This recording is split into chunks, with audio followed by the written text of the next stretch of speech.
doing a fantasy comic called The Travelers, which then got picked up by Kenzer and Company, who were known for Knights of the Dinner Table, right? Yes. And then they blew up. And they got to be like one of the longest running indie books, right? Aren't they almost like 300 issues or something? Oh, they were. It's like crazy. I think they were over 300 when I was there, and that was a while ago. Like I remember they were high numbers when I worked in the comic store, and that was back in like early 2000. So yeah, I can't even remember.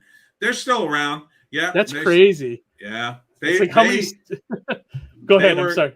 Oh, that's okay. They were at their peak right after I joined them. Like I joined up with them, and they were like, and then they exploded, and they would say to me like, man, it's a good thing you signed on because we never would have signed you on had we blown up. And then like saw your comic with like, I was like, yeah, it's great to be here. And I did so many shows with those guys. It was awesome. We went all over the country.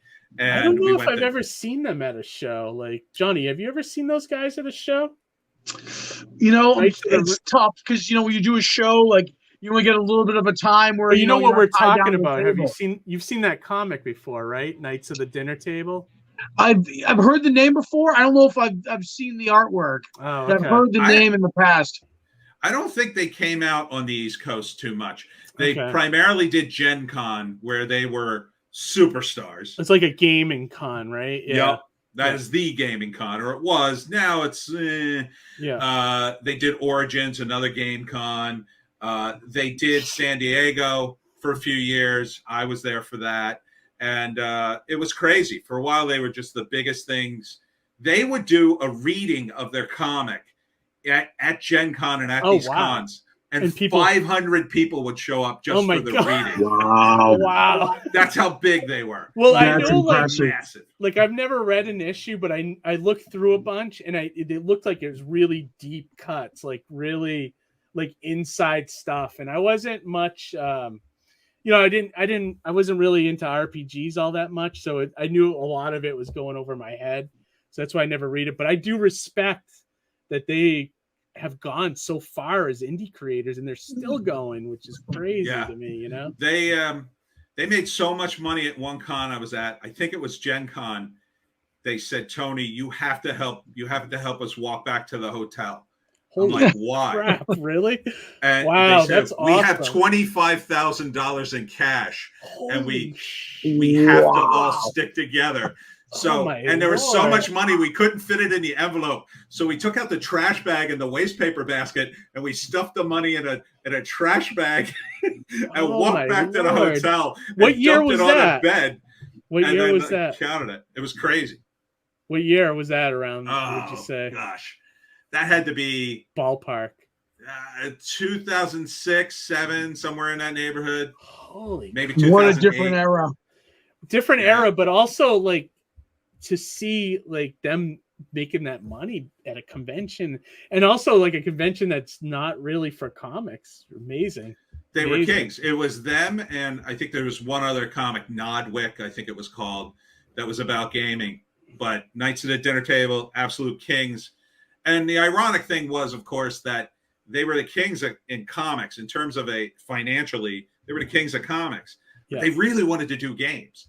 And they made one though eventually, didn't they? Oh, they made games, yeah. Yeah, I was gonna say because they licensed Dungeons and Dragons, old Dungeons and Dragons, and did their own version of it, which was in the comic. In the comic, they would refer to Dungeons and Dragons, they'd call it Hackmaster. Okay. And they did their own version of the game called Hackmaster, which I wrote. I worked on the monster books. They had me rewrite all 1,600 monsters in D&D. 8 volumes. It was crazy. Wow. It was a lot so of work. Rewrite them to like be part of their thing, like it was kind of like to rewrite them to kind of be funny but kind of serious enough for the game. Gotcha. And they had their own specific monsters, which they had either rewritten or were part of the game, kinda, and maybe they changed the name. But there was a lot of inside jokes there if you were into RPGs. Gotcha. That's cool. You got to riff on it a little bit. It's a little tongue in cheek if you could be a fan of it, but also parody it a little bit. Exactly. And that's also the reason why I couldn't get into it, Johnny, because it was too inside. Too inside baseball. Yes, Yeah. exactly, exactly. Yeah. So how long did you work? That could be intimidating as an individual on the exterior, right? You know what I mean? Like sometimes even when something new takes off and you're like, oh well, I kind of was averted to this because I just, it seemed too intimidating to take on, Yeah. Well, Yeah, I would explain the comic as like, it was like Trailer Park Boys, right?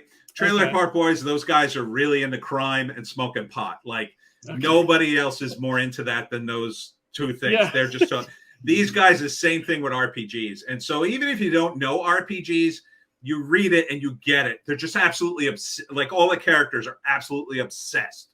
And then as you read it, you get to understand the archetypes that are in RPGs. There are guys who just, they're always out to backstab everybody. The guys who are, the girl who plays RPGs, the guy who's just really so into his character, he gets mad if he gets killed and quits the game in a huff. Like all those tropes are in there. So I totally recommend it. It's very, very well done book.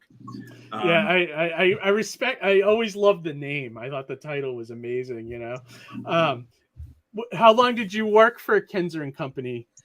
Oh boy, I worked for them. I was doing the Travelers, and then right around issue 20 of the Travelers, they passed me on to another publisher called Wingnut Games, and I did another 5 issues. I guess that was I can't remember all these dates. I guess around 2010 or 12, somewhere in that neighborhood. Ahoy, mateys! 'Tis I, Captain Horatio Honeyflakes, and I be here to tell you about me newest crowdfunding campaign.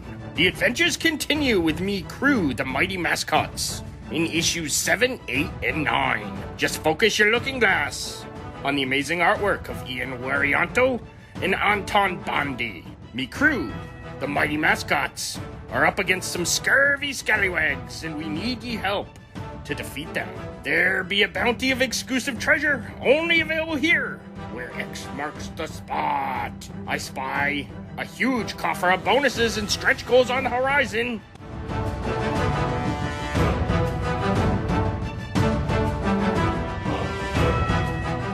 Then please consider pledging so we can continue these adventures with the weirdest crew I ever had the pleasure of sailing with.